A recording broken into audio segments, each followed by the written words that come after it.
You have different levels of income. You have different levels of, or you have different ages. That's another factor. A younger person can take more risks than an older person. So don't get to the point where you think that that one person's recommendation is right for you. That's just like somebody picking out your clothes. You can't do that. You got to make sure the outfit works for you. All right. So let me hop back in. Let me answer some more questions here. Jan says, Grand Rising, Dr. Boyce, just want to apologize in advance on account of now I won't be able to actually attend class because I work at nights. I will watch the replay. Oh, there's no reason to apologize, Jan.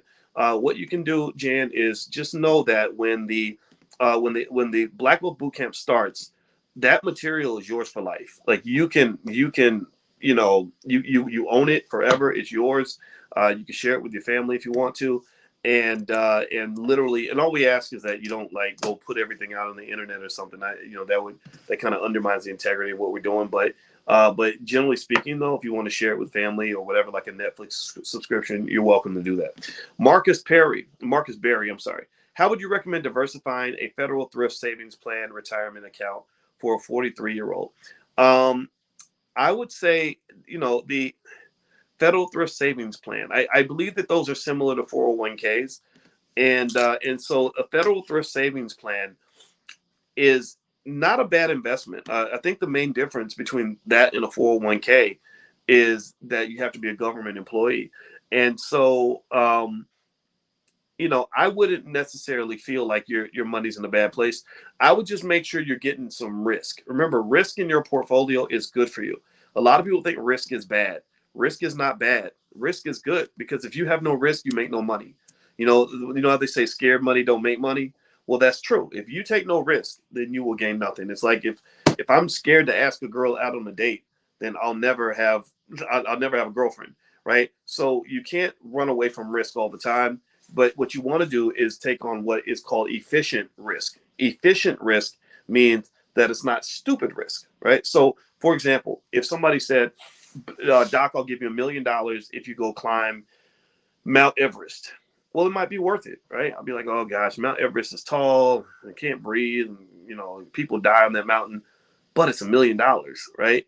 Well, that's where I'm taking a calculated or efficient risk. It's like, yeah, I think I'm going to do it because I'm going to spend a year training and getting ready, and I think I'm going to try it because I can get the $1 million. But what if you said, Doc, I'll give you $100 to climb Mount Everest, and you got to do it naked, right? Or you're going to freeze to death, and you got to do it with no practice. Well, that's not inefficient risk. It's still a risk, right? Because if I do it and I pull it off, then they're gonna put me on the cover of magazines like this guy climbed Mount Everest with no clothes on and no practice. But that's not smart. That's not efficient. That's a dumb risk, right? So to give real life examples, an intelligent risk might be somebody who becomes an entrepreneur and works with their friends and goes out and makes money. Whereas an unintelligent risk would be going out and becoming a drug dealer that's killing people, and then you're going to get 800 years in prison, right? So just be intelligent about the risk you take, but risk is always good for your portfolio. That's what allows people to make money. It's hard to make money without risk. Did you state you'll do a live cover call class on the 7th? Yeah, El Hodge. So the next Black Wealth Bootcamp that we're going to do that starts July 7th is focused on how to generate consistent income that's recession proof by selling covered call options. So what I'm going to do is I'm going to take you guys through the process that I use to generate income for my family by selling options. I don't buy a lot of options. I sell them because I like the consistent income because it allows me to make money without worrying about whether the stock's going to go up or down. I don't really have to think about that so much.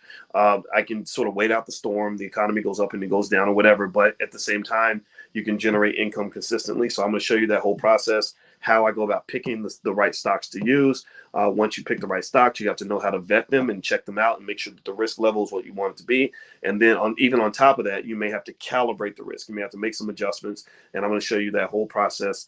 So if you'd like to join us, don't forget we start July 7th. If you go to boycewatkins.com, there's a link there where for the next 24 hours until midnight on the 29th, you can actually get 25% off. So feel free to go take a look. I know we talked about it a little bit earlier. And if I'm repeating myself to you, I apologize.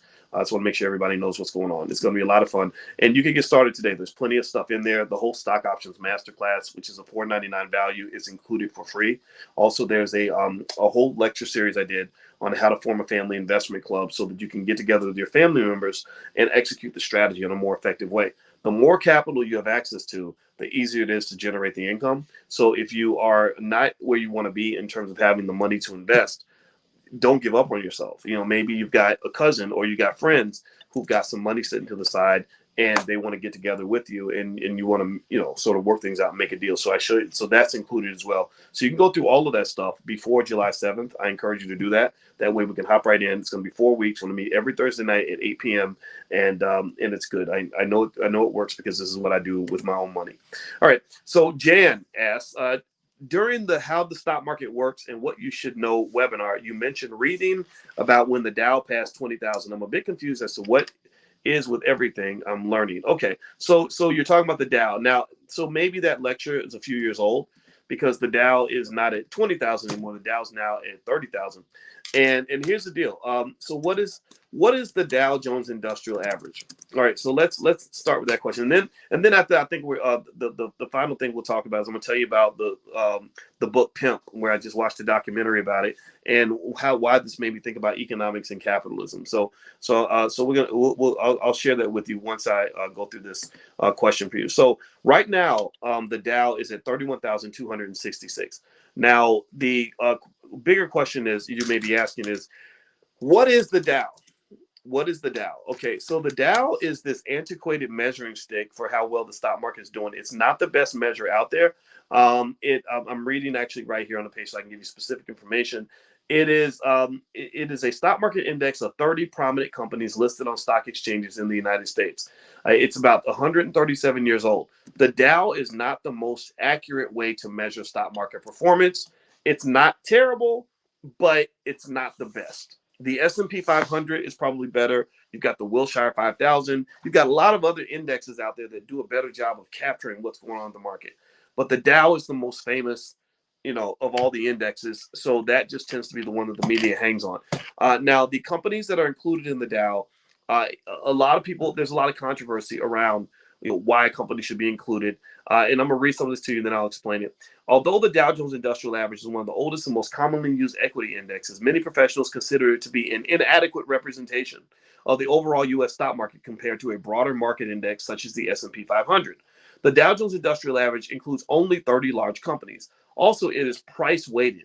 Price weighted basically means that the higher your price, the more weight you have in the index. Let me just tell you this as a financial guy and a mathematician, that makes no sense whatsoever. It's absolutely stupid because you can do what they call equal weighted, value weighted, or price weighted. Equal weighted is stupid. Equal weighted is dumb because what it does is it says even a company worth $100 billion is measured the same as a company that's worth $2 billion. That's crazy. Why would you do that? That doesn't make any sense, right? But equal weighted is dumb. Price weighted is dumber because price is an arbitrary number. A company can decide what its stock price is going to be by doing stock splits or repurchases or either regular stock splits or reverse stock splits. They can literally say, we want to have a company where the stock price is $80 a share. Or Warren Buffett, Berkshire Hathaway, their stock price, I can't remember what let me see. Let me see here. Price, I'm gonna look at Berkshire Hathaway stock. The price of, you won't believe this. You guys won't believe this. The price of a share of Berkshire Hathaway stock is $417,167.25. 417,000. You don't think Warren Buffett could change the price of that stock if he wanted to? He can make Berkshire Hathaway stock worth a penny if he wanted to. You just keep dividing it until the price gets down to a penny. He could do a million for one stock split or something, whatever. So stock price is arbitrary. Buffett picks a high stock price because of what is called the clientele effect. He doesn't want to do business with everybody. He doesn't want everybody in his company. So he set the price at a level. This years ago, this was more applicable before they got into fractional shares. Fractional shares allow you to buy into a lot of companies by putting in very small amounts of money, almost like the way you buy Bitcoin. But you go back to the 80s, 90s, etc. If you couldn't buy at least one share, you could not be involved in the company. So Buffett always artificially boosted his stock price to an insanely high level so that nobody could actually buy shares of Berkshire Hathaway. They're at least their A stock, right? So because they got Class A and then they got Class B. Class B is basically lower class. It's like those ships, like the Titanic, where they have the rich people at the top and the poor people at the bottom, or like an airline where they have first class and coach. Well, Berkshire Hathaway B is coach. Hathaway Class A is first class. All right, so let me share with you the epitome I had when I was sort of watching that documentary about the book Pimp, written by Iceberg Slim.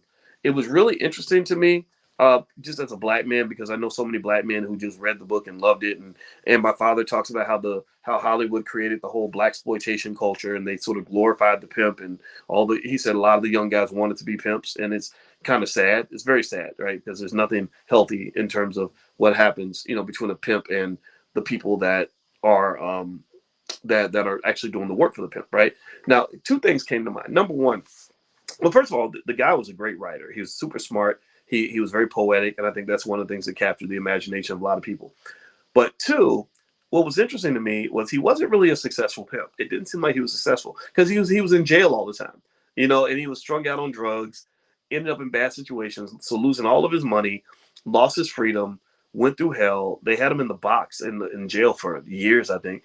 And it was he wrote the book after he got out of the profession, after he said, I'm leaving the street life behind because it's not working for me. It's just it's terrible, blah blah blah. So I thought that was interesting, right? So it's not like he was just this guy that was legendarily good at what he did. He was good at writing a book about what he did back in his 20s, but he was actually my age, 51, when he started writing at all. That was the other little, that's just a little tidbit, which is interesting because it just kind of tells you, don't just get so caught up in, because somebody sounds good when they talk about something, that doesn't mean that they actually were good at what they talk about. Like relationship guru, I see relationship gurus online that sound good when they talk about relationships, but if you look at their actual relationships, they got 3, 4 divorces and all kinds of chaos, right? So make sure you know the difference between the two. But the other thing that was interesting, last piece that really got to me, was when he was talking about the rules of pimping. He did a really good job of expressing just the psychological process of one human being controlling another or controlling a group of people.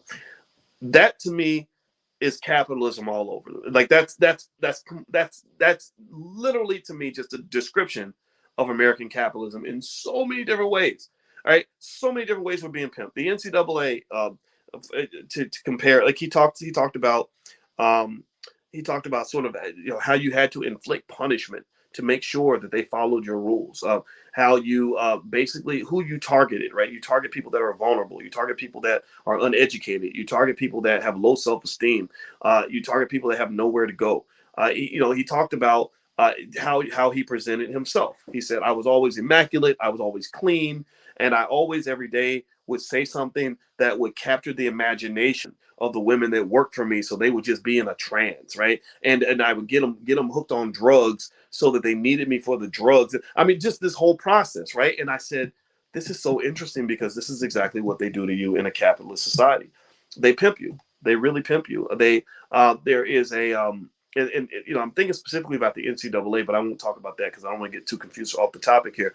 But if you really look at this, in terms of who capitalism exploits the most, well, they tend to exploit people that have the least amount of education, integration, black people trying to impress white people and to fit in.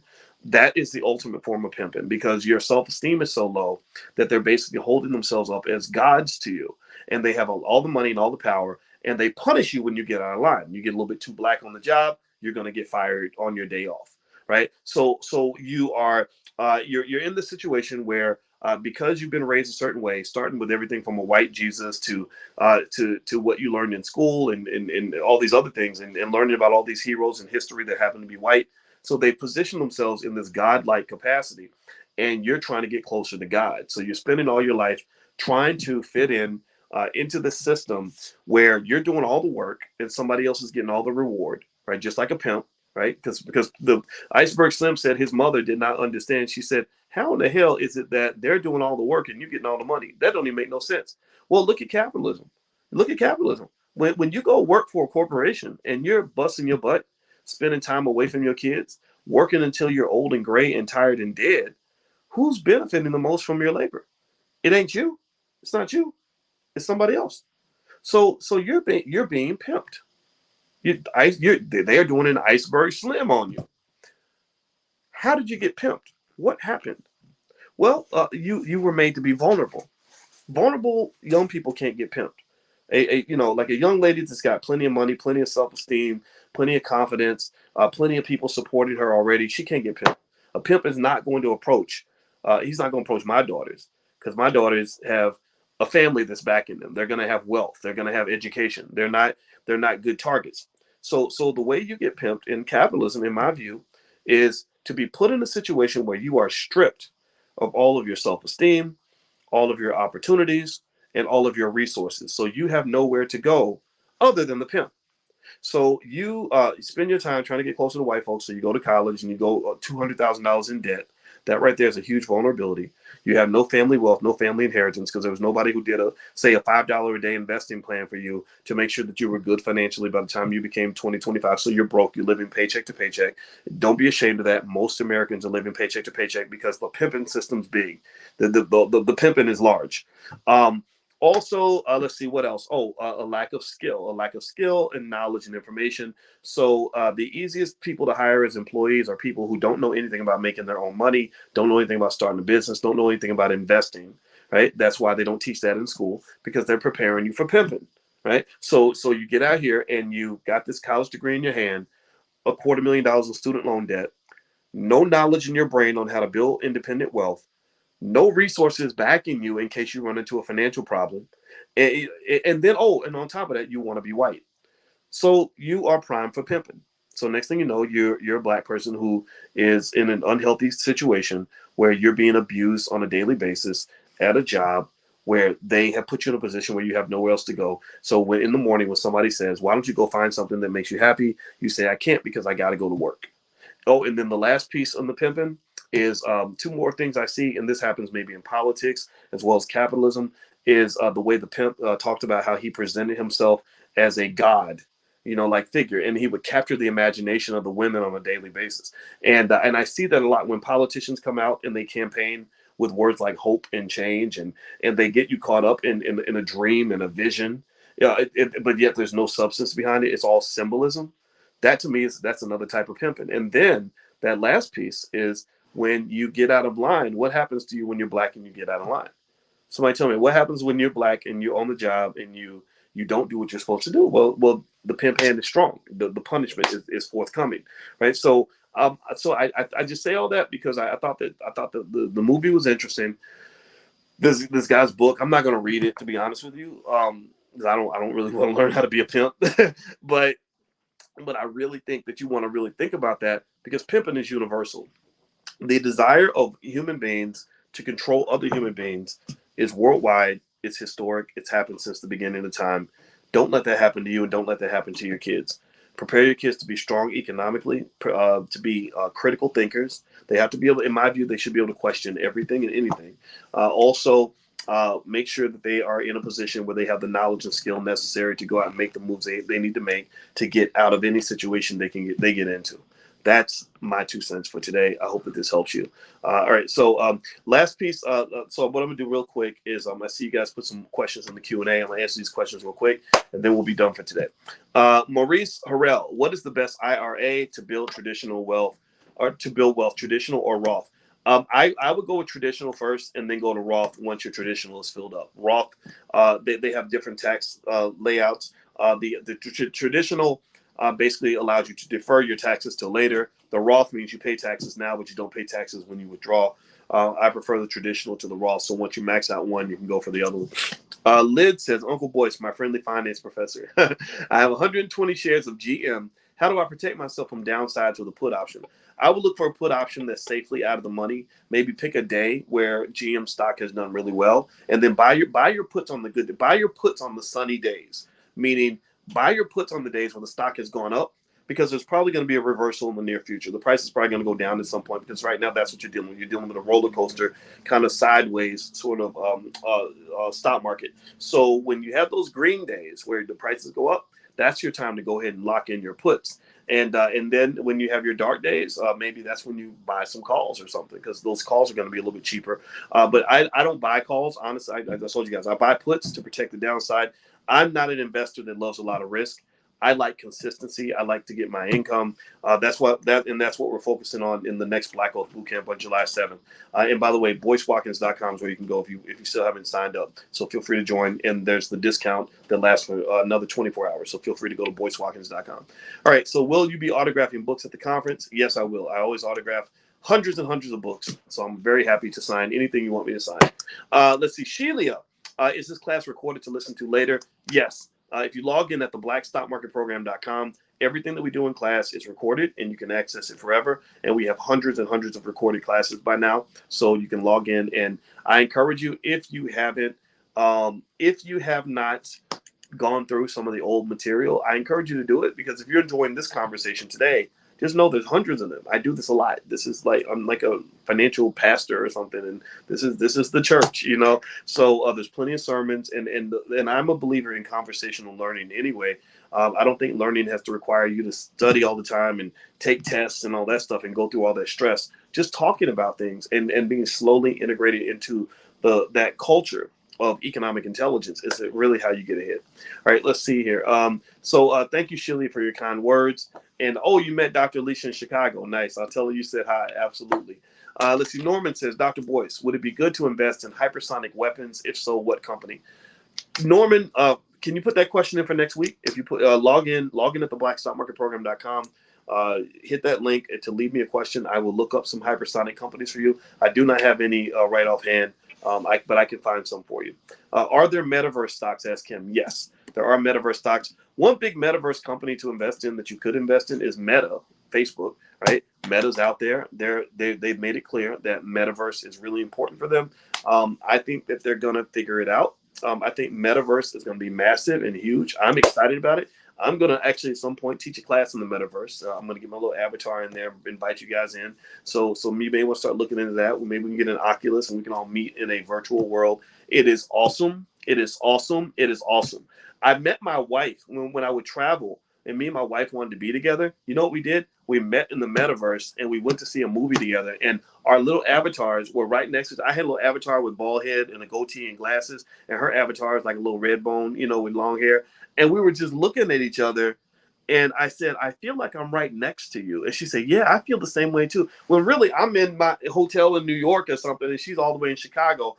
And you know what we did? We paid a little bit of money. This is how they're monetizing the metaverse. We paid a little bit of money, like $3, and we watched the movie There Will Be Blood by Daniel, what's his face? I forget his name. Daniel Lewis, I think is his name. It was a good movie, by the way. And we sat and checked this out. So because the metaverse is expansive, we were able to pick where you watch the movie. So one minute I hit a button, we were watching it in the woods with a campfire around, and it was really peaceful and nice. And then I hit another button, we're watching the movie on Mars. We're sitting on Mars watching a movie that's projected up against the sky. And then the next minute I hit another button, we're on the side of a big, like almost like New York City skyscraper building, and we're on the balcony I'm sitting in a lawn chair, and we're watching the movie projected on the screen of the building next to it. It is so crazy. Why is it awesome? It seems weird to me. It does seem weird, but I encourage you just to try it. I really think if you try it and you let yourself like it, you'll love it. And if you don't like you're not gonna like everything about it. It's like the internet. I don't like everything that happens on the internet, but everybody can kind of find their thing. Everybody has their little website, their little app that they like, their little place that they like to go to. You don't have to like everything though. One other example would be something I was going to tell you guys about that. I lost my thought, but the metaverse is going to be huge. That's my point. Oh, that's what I was going to say.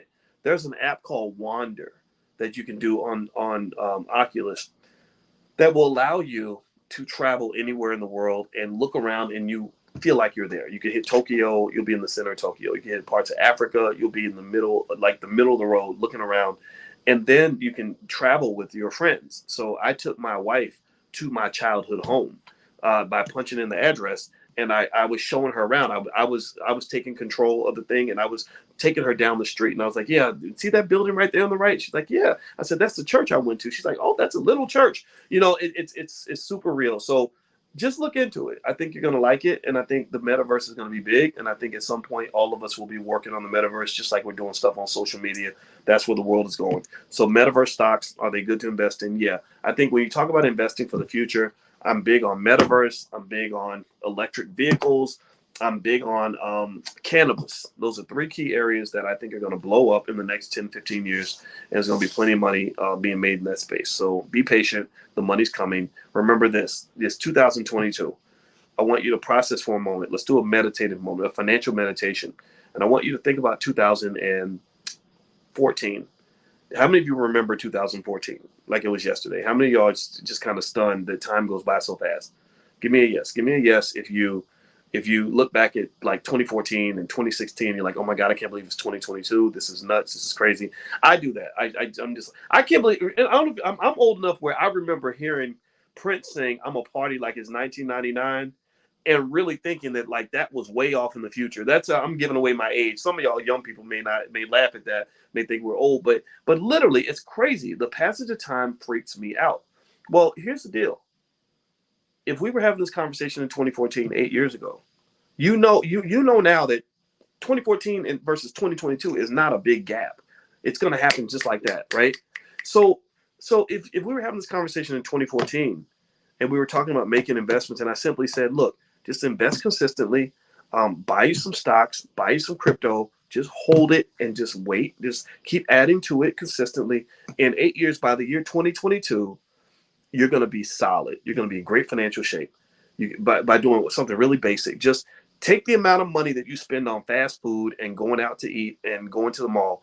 And every time you go to the mall, put the same amount of money you just spent at the mall into your stock portfolio. Every time you go eat fast food, put the same amount that you bought the food with into your stock portfolio. Just do that, like a matching program for yourself.